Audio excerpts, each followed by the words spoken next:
they are confronted with violence and things like that. Whereas we have backlogs like this that indeed it is the municipality that it is the municipalities and government that has to be faced with violence because they have not heeded to their constitutional mandate of delivering houses, of dealing with corruption, of dealing with fraud and connected people. What is the intervention to reallocate houses to the rightful owners who have either been deliberately jumped in the list for those who are politically connected and moneyed? And what are the timeframes in this regard?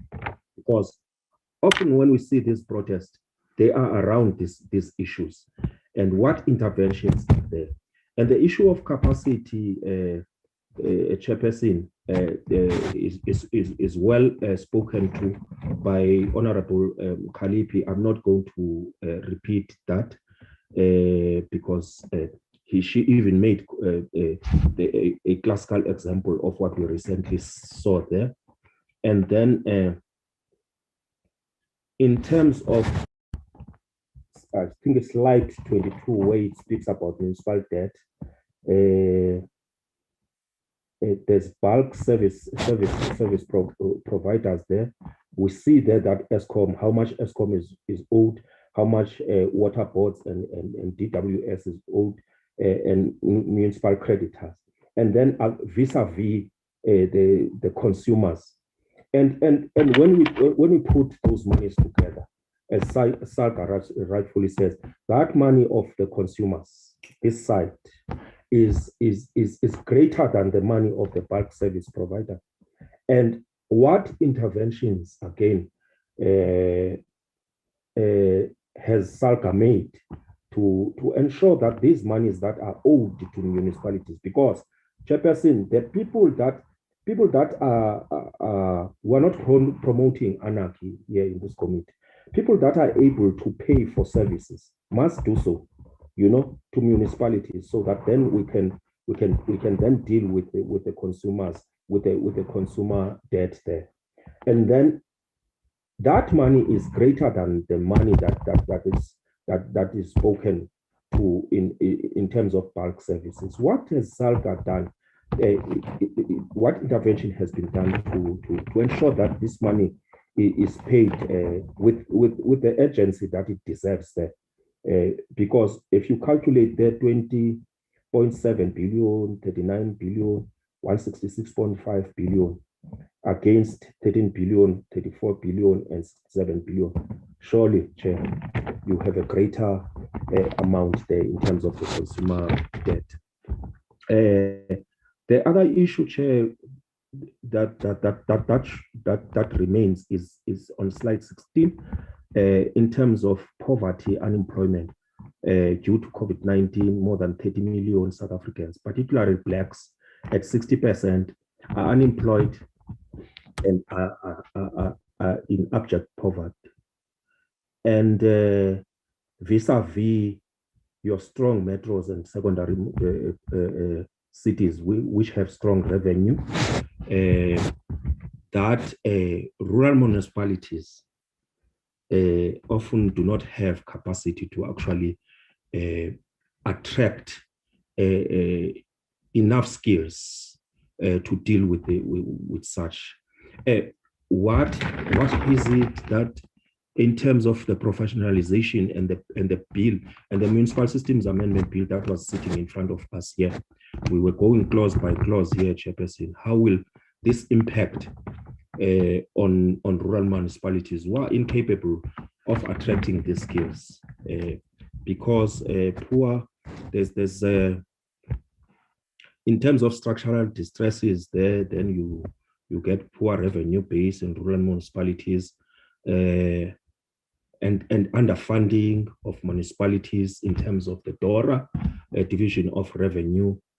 Such challenges, how does SALGA to raise, even with national treasury, as things that should be considered by government? Because all of us, we reside in municipalities, all of us, including the president of this country, Cyril Ramaphosa, all of them, we reside.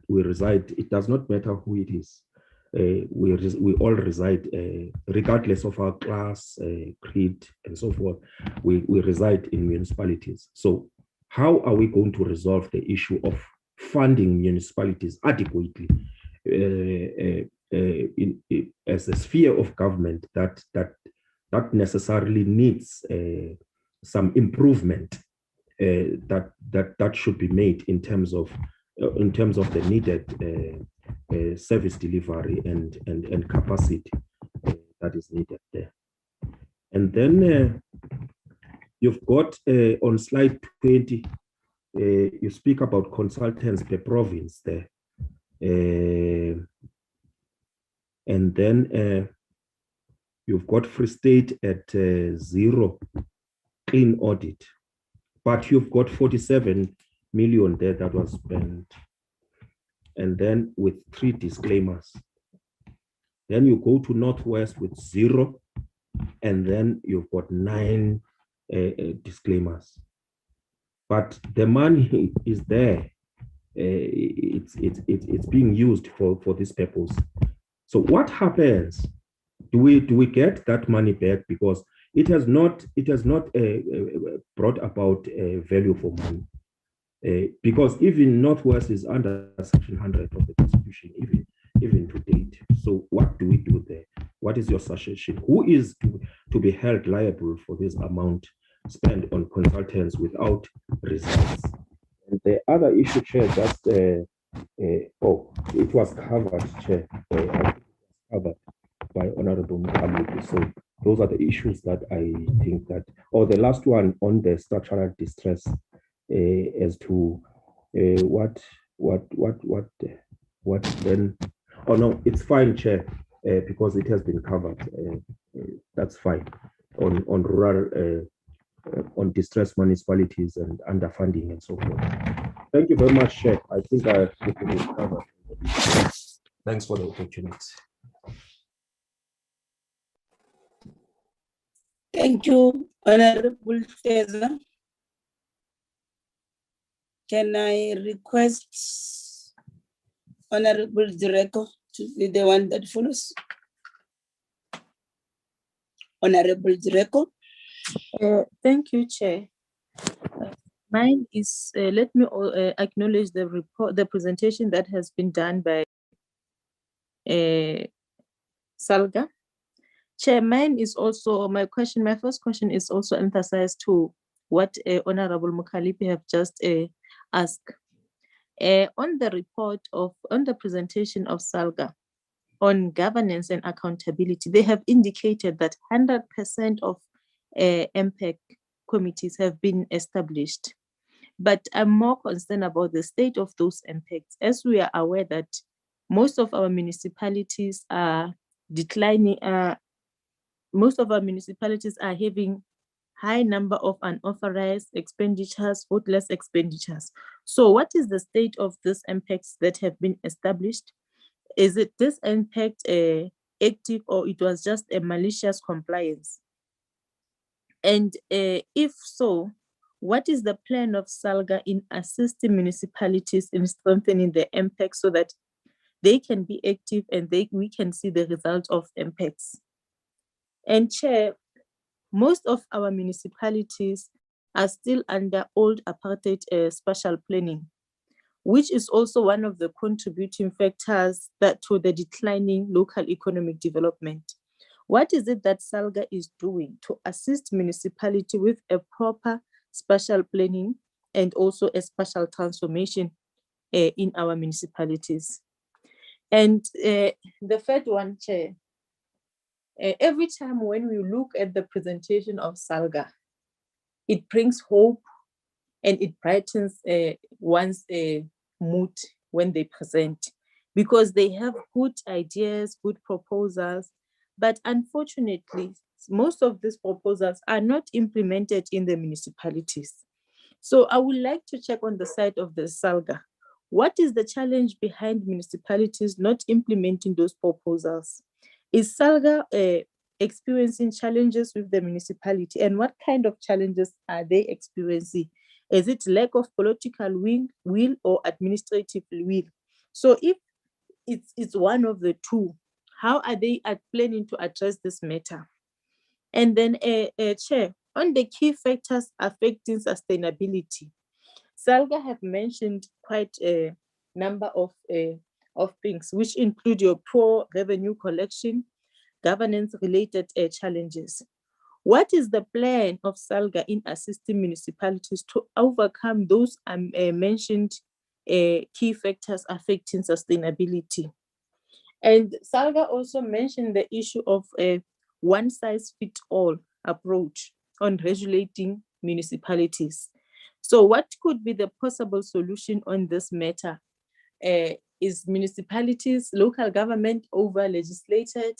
If it's over-legislated, how do we make sure that we take some of the red tapes to ensure a smooth running of the municipality? And how do we categorize our regulations so that they can meet each and every municipality as per their own challenges in each and every municipality, as per also their categories? Because what it was also indicated is that, for instance, you have municipality which is in grade 5, the other one is in grade 1, but the legislation is the same. So what is the proposal of SALGA? Are they saying each grading of the municipality should have its own legislation, or maybe some of the legislation should apply in this particular municipality and not apply in this other? Statutory ability to extend and to access the recommendations of the 106 investigation arising from provided for in the Municipal Systems Act, as well as the Section 71 reports of the Municipal Finance Management Act. And this, therefore, you particularly indicated that this robs SALGA of actually making a mark on intelligent planning. My question, Chair, would be on particularly on the governance and accountability slide, which indicates that almost 2,200 officials in the municipal space have been either dismissed because of misconduct.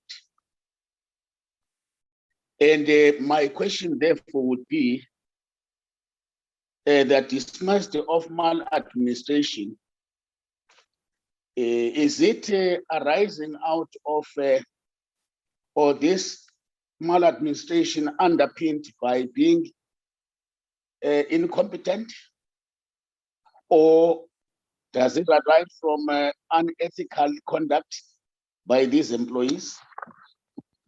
And what lessons then SALGA is drawing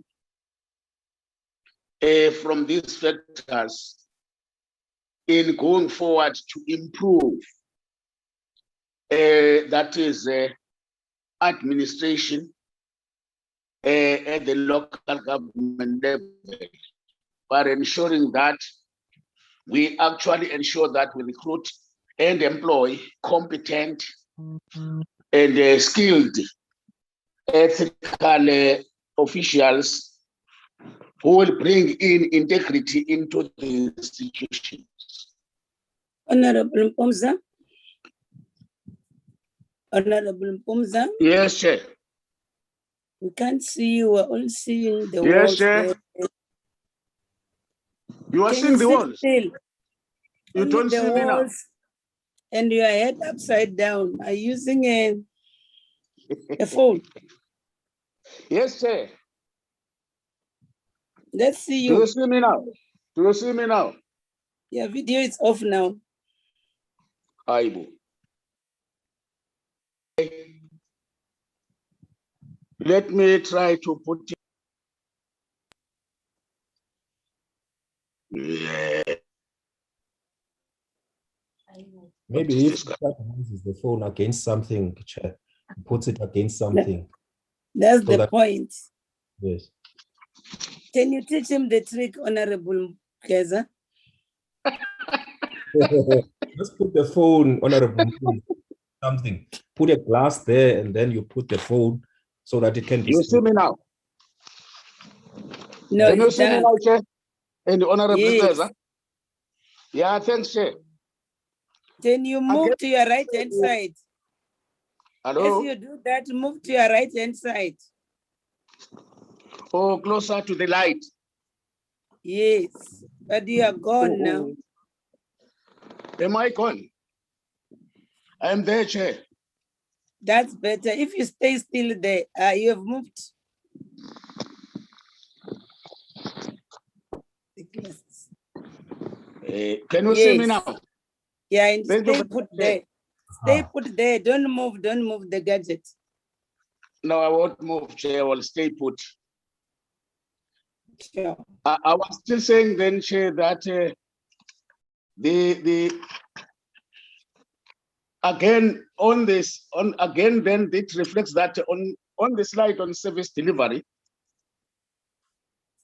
the report indicates that almost 27.5% of a backlog in the rural municipalities around the access to water, improved water, is a critical challenge. And this relates to almost 1.5 million households without improved access, without access to improved water. Does this situation or this backlog does it have any bearing on the fiscal allocation or on the share from the national fiscus being a factor that is impacting on the fact that we are not moving with speed to ensure that as municipalities, communities do access improved water and sanitation? To what extent then does the allocation from national fixers to local government impact on this situation that is obtaining as per this report now? Is that in the report again, still on this governance and accountability? We are informed that municipal managers are indeed reported to be taking appropriate action to deal with matters arising from irregularities reported by the Auditor General. At the same time, the report indicates that almost only 121 municipalities have initiated investigations. And then therefore, this does not tally, because out of 257 municipalities, only 121 municipalities have initiated investigations. What of the other 135 municipalities? Because all municipalities, they had irregular expenditure as per the Auditor General's report, irregular expenditure, wasteful and fruitless expenditure. What has happened to these other municipalities? On the same number where municipal managers are reported to be taking appropriate action, Chair, we are not given the specific number as to how many of these municipal managers in these municipalities are taking this appropriate action, as against the 257 municipal managers in South Africa. Can therefore we be told as to how many of these municipal managers are actually taking action on irregular expenditure? Is the issue around infrastructure itself. Infrastructure is all about service delivery. You'll recall that the general report said that 27% of the municipalities didn't develop or approve the road maintenance plan, whereas 16% did not determine backlog in renewal of routine maintenance. I'm talking about service delivery now that we are at the end of the term of this council. The same thing on the water infrastructure. You'll heard that the AG raised the issue of 41% of municipality having no policy or approved policies on water maintenance. Also, 36% didn't have a standard procedure for assessment of water infrastructure. In particular, the water losses were at 36% of the municipalities, including the world. Yes, that's the issue here. And including your sanitation issues. Then, as SALGA, organized local government. And then majority of these municipalities that we found wanting are your members. We know we pay the levy to make you sustainable. But then, looking at the basic principle and the founding principle of this organization, seemingly there is no best practices that are shared here. I'm just provoking all of you that you are here now. And then even if a municipality is performing worse, there seem to be no recourse. The issue that I'm raising, you'll know that other bodies, if they join associations, there are matters that are of common interest. Normally you want to share best practices. It seems as if here in SALGA, these things doesn't happen. And there are those municipalities that are known as serial offenders. They kept on doing something different. You know, mostly when you read this AG's report, there's complete disregard of laws and regulations. The SALGA actually has a mechanism to hold these fellow members accountable. Because for others that are members of this institution, there's a mechanism, a code of conduct in particular, that will make your members accountable. Is it because SALGA depends on the levies paid by these municipalities? No matter how wrong things go, it's okay. Life goes on. Because I want a situation wherein, as the leadership of SALGA, apart from supporting them, then you call them to say, this some of the things that you are doing, I think they are completely out of line. We are not proud of you being a member. No matter how much money you bring to the organization, I think we cannot accept your membership. I'm trying to provoke you, President, and the fellow colleagues to that effect, because you know, most of the municipalities that we interacted with them, they are your members. What you'll come to us as and when we're doing that, you're only telling us the support, the problem that you've encountered, but there's no mechanism wherein maybe you call these members to say, don't you think you are embarrassing us? On that note, you have indicated that in the past, as and when, since we've been interacting with you, that you are intending to embark on a process to review the Organized Local Government Act of 1997, which is the organization's founding legislation. What is the latest update on this? And does these APPs that we're dealing with today accommodate this review?